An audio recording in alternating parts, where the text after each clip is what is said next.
সেবাশ্রয় ক্যাম্পে চিকিৎসা করিয়ে পা বাদ গিয়েছে। চাঞ্চল্যকর অভিযোগ মহেশতলার মহিলার।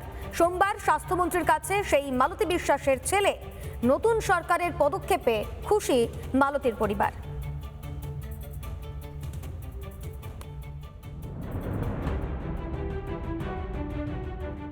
বৃদ্ধ বয়সে পা বাদ গিয়েছে। অভিযোগ, এই অঙ্গহানির পিছনে ডায়মন্ড হারবারের সাংসদ অভিষেক বন্দ্যোপাধ্যায়ের সেবাশ্রয়ের ক্যাম্প। সেখানে ভুল চিকিৎসাতেই বিপত্তি। সোমবার রাজ্যের স্বাস্থ্যমন্ত্রীর সঙ্গে দেখা করেন মালতী বিশ্বাসের ছেলে। তারপর ক্ষোভ উগরে দেন ডায়মন্ড হারবারের সাংসদের বিরুদ্ধে। যে একজন পূর্ণ মন্ত্রীর কাছে আমি আজকে যখন দেখা করতে এলাম, আমার পকেটে ফোন, আমার পকেটে পেন, আমার পকেটে বেল্ট, আমার পকেটে সমস্ত কিছুই আছে, কিন্তু এমপি সাহেবের কাছে দেখা করতে গেলে কোমর থেকে বেল্ট খুলিয়ে নেওয়া হতো, পকেট থেকে পেন নিয়ে নেওয়া হতো, কিংবা ফোন পর্যন্ত আমাদের কাছ থেকে নিয়ে নেওয়া হতো। কোনো সময় এমপি কাছে উঠতে গেলে সাধারণভাবে যাওয়া যেত না। পরিবারের পক্ষ থেকে বারবার ভুল চিকিৎসার অভিযোগ তোলা হয়েছে। ইতিমধ্যেই সরকারের নজরে বিষয়টি আসে।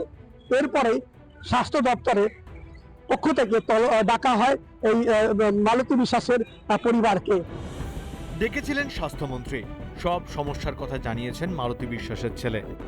ডক্টর সহদ্দত মুখোপাধ্যায় তিনি আজকে এত সুন্দর ব্যবহার করলেন, তার সিস্টেমিক এত সুন্দর, তিনি আশ্বাস দিলেন। তিনি সর্বপ্রথম আমার কাছে বললেন, মা আপনারও মা, আমারও মা, এবং যে সরকারই থাকুক না কেন সেই সরকারের পক্ষ হয়ে আমি মায়ের কাছে ক্ষমা প্রার্থী যে মায়ের এত বড় দুর্ঘটনার জন্য। মালতী বিশ্বাসের পরিবারের পাশে থাকার বার্তা দিয়েছেন স্বাস্থ্যমন্ত্রী। সেই সঙ্গে আর্থিক সাহায্যের আশ্বাসও দিয়েছেন। স্বাস্থ্যমন্ত্রী আশ্বাস দিয়েছেন পুরো বিষয়টি নিয়ে নতুন করে তদন্ত করে দেখা হবে যে কোথাও কোনো ভুল ছিল কিনা, এবং এর পাশাপাশি ওই পরিবারকে আর্থিক সাহায্য করা হবে, এমনটা কিন্তু আশ্বাস দিয়েছেন স্বাস্থ্যমন্ত্রী সহদ্দত মুখোপাধ্যায়। আগামী দিনে উনি আমাদের সাথে আছেন, তার আশা দিলেন। অবশ্যই তিনি এই সমস্ত কাগজপত্র নিলেন। নেওয়ার পর তিনি মুখ্যমন্ত্রীর সাথে আলোচনা করে মুখ্যমন্ত্রীর তহবিল থেকে তিনি যতটা পারবেন তিনি সাহায্য সহযোগিতার হাত বাড়িয়ে দিচ্ছেন। প্রথম কথা হচ্ছে প্রেসক্রিপশনে একটা লিখতে হয় যে কী অসুবিধা হলো, কেন এলো রুগীটা, কী কী তার সিমটম সেটা লেখা নেই, কে দেখলো সেটা লেখা নেই, সই সেটাও নেই। আমরা সব কাগজ ওনার ফটোকপি করে জমা নিচ্ছি। উনি কমপ্লেন জমা দিচ্ছেন, উনি আছেন বাইরে। কমপ্লেন জমা করলে যথাযথ আমরা ব্যবস্থা নেব।